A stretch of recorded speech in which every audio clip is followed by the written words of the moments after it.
अस्सलाम वालेकुम। मेरा नाम है शहज़ादा मोहम्मद अली और आप देख रहे हैं शहज़ादा मोहम्मद अली ऑफिशियल्स।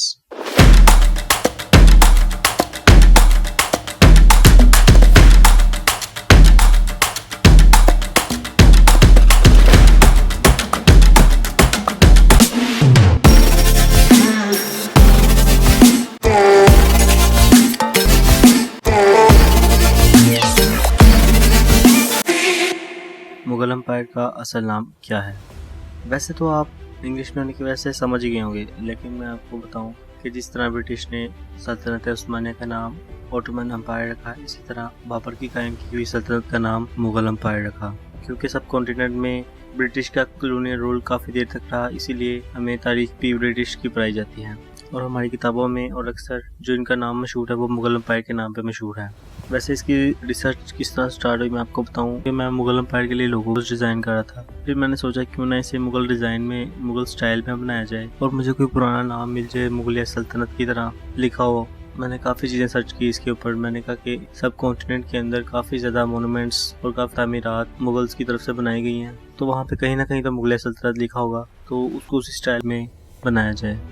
तो मुझे बहुत हैरानी हुई कि कहीं पर भी मुझे मुग़लिया सल्तनत नहीं मिला और फिर मैंने इसके गवर्नेंस टाइप की डॉक्यूमेंट्स को सर्च करना शुरू किया। उनके अंदर मैंने सर्च की कि लेटर्स के अंदर कहीं ना कहीं इनके एम्पायर का नाम लिखा हो और काफ़ी चीज़ें इंटरेस्टिंग मुझे मिली इसके बारे में। आपको पता है कि ये लोग काफ़ी एक महज़ब और सिविलाइज्ड मुआशरा था, तो इनके बादशाह बाबर से लेके आगे तक जितने बादशाह थे वो अपनी बायोग्राफीज खुद लिखते थे। जैसे बाबर ने अपनी किताब बाबरनामा लिखी, अकबर की अकबरनामा और इस तरह दीगर। लेकिन मुझे बहुत हैरानी हुई, कहीं पर भी मुझे मुग़ल एम्पायर या मुग़ल सल्तनत का नाम नहीं मिला। और इसीलिए मज़ीद इसमें जब मैंने सर्च की तो मुझे पता चला कि वो खुद को आले तैमूरी, आले बाबरी कहते थे और उनके ख़ानदान को तैमूरिद ख़ानदान और गुरखानी ख़ानदान कहते थे। इनका ताल्लुक मुख्तलिफ इलाकों से रहा, क्योंकि बाबर फरगाना से आए थे और काफ़ी इलाकों ने फतवाहत की, तो इसलिए इनके एम्पायर को मुख्तलिफ इलाकों में मुख्तलिफ नामों से याद किया जाता है। क्योंकि बाबर का ताल्लुक तैमूरिद एम्पायर से था, इसलिए सेंट्रल एशिया में उनको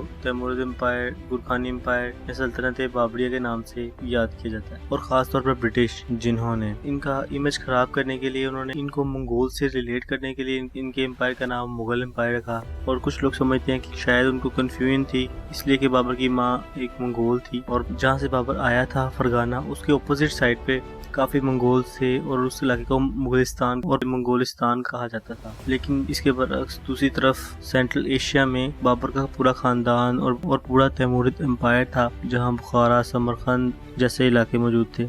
मैं आपको बताऊंगा कि दूसरी तरफ से रियलिटी क्या है, इनकी बुक्स में क्या लिखा हुआ है और क्या क्या इनकी डॉक्यूमेंट्स के अंदर इंफॉर्मेशन मिली और दूसरे तुर्क ममालिक इनको क्या कहते थे। लेकिन उससे पहले मैं आपको बताऊं कि बाबर के बरसगीर में आने से पहले इब्राहिम लोदी की सल्तनत, जो कि एक बड़ा इलाका था, को सल्तनत लोदी कहा जाता था और जहाँ तक उसकी सल्तनत की हदूद थी उसे दहली सल्तनत कहा जाता था। ये दो अलग अलग चीज़ें हैं और बाकी छोटी छोटी रियासतें मौजूद थी जहाँ राजा महाराजा थे, उनके इलाकों के अपने नाम थे। लेकिन जब ज़हीरुद्दीन मोहम्मद बाबर यहाँ पर आए और जहाँ तक उनकी हुकूमत थी उसको उन्होंने हिंदुस्तान का नाम दिया और बाबर के आगे जितने भी बादशाह आए वो अपने आप को बादशाह हिंदुस्तान, शहनशाह हिंदुस्तान कहा करते थे और वो अपने लेटर्स के अंदर यही लिखते थे अपने आप। एक तारीख तो हुआ जो आपको ब्रिटिश की पढ़ाई गई है और दूसरी अब आपको बताएं ये तुर्क तारीख है, क्योंकि बाबर और इसके आने वाले बादशाहों का ताल्लुक सल्तनत उस्मानिया के बादशाहों के साथ भी था। तो ये बताना बहुत ज़रूरी है, क्योंकि एक सल्तनत दूसरे सल्तनत के साथ रबते थे तो वो उनको किस नाम से बुलाते थे, क्योंकि वो भी एक इस्लामिक सल्तनत थी और ये भी एक इस्लामिक सल्तनत थी। ब्रिटिश तो हमारे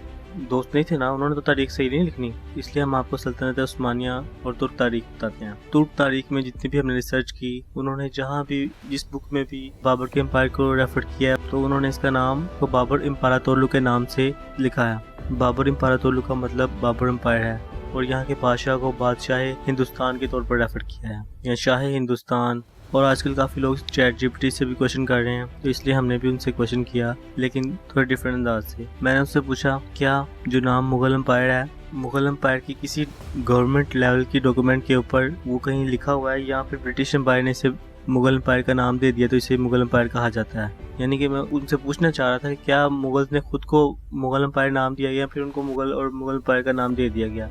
तो उन्होंने भी जो आंसर किया वो मैं एक्सपेक्ट कर रहा था कि जब ब्रिटिश का कॉलोनियल रूल था यहाँ पर बरसगीर में, तो उन्होंने ही इनको मुगल एम्पायर का नाम दिया और किसी भी गवर्नमेंट लेवल की डॉक्यूमेंट के अंदर मुगल एम्पायर का नाम रेफर नहीं किया गया। कहीं पर भी उन्होंने खुद को और अपने एम्पायर को मुगल एम्पायर नहीं कहा। वो खुद को बादशाह, शहनशाह रेफर करते थे और जो मुगल टर्म है उनको मंगोल और सेंट्रल एशियन के मिक्सचर से रिलेट करने के लिए यूज की गई है। गवर्नमेंट लेवल की डॉक्यूमेंट के अंदर अकबर ने आईने अकबरी में, अकबरनामा में अपनी सल्तनत को तैमूरिद सल्तनत और सल्तनत इस्लामिया लिखा है। ये बात बहुत क्लियर है। मैंने आपको पहले भी बताया कि ये सारे बादशाह अपने आप को तैमूरिद खानदान से रिलेट करते थे और जाहिर सी बात है वो एक इस्लामी सल्तनत थी। चैट जीपीटी एक एआई टूल है, लेकिन फिर भी हमने काफी दफा उसको अपोलोजाइज करवाया। वो भी इनिशियली तौर पे काफी गलतियां कर लेता है, लेकिन ये अच्छी बात है कि वो अपोलोजाइज कर लेता है, क्योंकि हमने उससे डायरेक्टली पूछा ना कि इसकी ओरिजिनल टेक्स्ट के अंदर क्या मौजूद है, तो वो उस पे ऊपर जवाब देता है कि नहीं, ओरिजिनल टेक्स्ट के अंदर कहीं पर भी मुगल या मुगल नाम नहीं है, ये इनको ब्रिटिश ने अपने कॉलोनियल रूल के अंदर ही दिया हुआ नाम है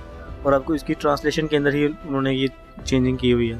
और आपको पता है ये क्यों की हुई है। जब उन्होंने उनको शिकस्त देनी थी तो उसके अंदर काफ़ी ज़्यादा मेथड्स उन्होंने यूज़ किए थे उनको हराने के लिए। एक उनमें से ये भी था कि उनका बैड इमेज यूज़ किया जाए और आगे उनकी नस्लों को भी देखिए ना, बैड इमेज है। जब आप मुगल वर्ड लिखे तो वो बताते हैं ये पर्शियन टर्म है जो मंगोल के लिए यूज़ होती थी डायरेक्टली। मतलब अब ये तो नहीं देखा जाएगा कि वो मंगोल थे या नहीं थे, पहले उनके लिए खुद ही एक मुगल टर्म यूज़ कर ली। जिसने सर्च करना है वो सबसे पहले करेगा इस मुगल का मतलब क्या है, ये पर्शियन टर्म है जो मंगोल से निकली हुई है, मतलब वो डायरेक्टली उनको मंगोल समझेगा। और जब हम किसी भी बादशाह की ऑफिशियल डॉक्यूमेंट्स, उनके ओरिजिनल टेक्स्ट जो कि पर्शियन में थे, जैसे कि उनकी बायोग्राफीज, उनके लेटर्स, उनके फरमान्स देखते हैं तो वहाँ कहीं पर भी मुगल या मुगल सल्तनत का नाम नहीं मिलता। ये सब कुछ उसकी ट्रांसलेशन के अंदर उन्होंने चेंजिंग की हुई है। इसी तरह जब भी आप गूगल के ऊपर सर्च करते हैं तो एक तरफ आप बाबर इम्पारातोर लिखें तो वहाँ पर मीनिंग के अंदर मुगलिया सल्तनत लिखा हुआ आएगा। हालांकि ये तो सिंपल है ना, बाबर का मतलब बाबर है, इम्पारातोर का मतलब एम्पायर है। इसी तरह जब भी इसकी ट्रांसलेशन की गई, ये सारा कुछ इसकी ट्रांसलेशन के अंदर चेंजिंग की गई। जहाँ पर भी अब इसे रेफर किया जाता है, इस एम्पायर को मुगल एम्पायर के नाम से रेफर किया जाता है। अगर मैं गुरखानी एम्पायर या फिर बाबर एम्पायर कहता, सल्तनत बाबिया कहता, तो आपको पता ही ना लगता कि मैं किस एम्पायर के बारे में बात कर रहा हूँ। अब आपको मैं थोड़ा और क्लियर कर दूँ, क्योंकि बाबर का ताल्लुक तैमूरी एम्पायर से था, इसलिए वो खुद को रिलेट करते थे तैमूरिद एम्पायर से। उनके खानदान को गुरखानी कहा जाता था। जहाँ पर वो हुकूमत करते थे उसे हिंदुस्तान कहा जाता था और इनके एम्पायर को बाबर एम्पायर और यहाँ बाबरी सल्तनत कहते थे। बाबरी मस्जिद का नाम भी आपने सुना होगा। एक बुरी बात कि हमारे मुल्क में हमारे हीरोज के ऊपर मूवीज नहीं बनती और हमारे जो एनिमीज हैं वो एक सिविलाइज लोगों को और हमारे हीरोज को नेगेटिव पोर्ट्रे करते हैं। काफ़ी अफसोस की बात है ना कि जो आपके ऊपर हुकूमत करे वो जो भी तरीक लिखते हैं और आपको वही पढ़ाई जाए। इसलिए ज़रूरी था कि आपको बताया जाए कि मुगल एम्पायर का असल नाम क्या है, जो हमारे हीरोज़ हैं उनके एम्पायर का असल नाम भी हमें नहीं बताया गया। और आज से पहले किसी ने भी इस टॉपिक के ऊपर इतनी रिसर्च नहीं की होगी। चैट जीपीटी से भी किसी ने इतना अपोलोजाइज नहीं करवाया होगा और मुझे नहीं लगता कि शायद आपको इससे पहले ये इन्फॉर्मेशन मिली हो। और आपको अगर ये रिसर्च अच्छी लगी तो आप सिंपली सब्सक्राइब और लाइक कर लें और जो आपके दोस्त हैं मुगल उनको शेयर ज़रूर करें।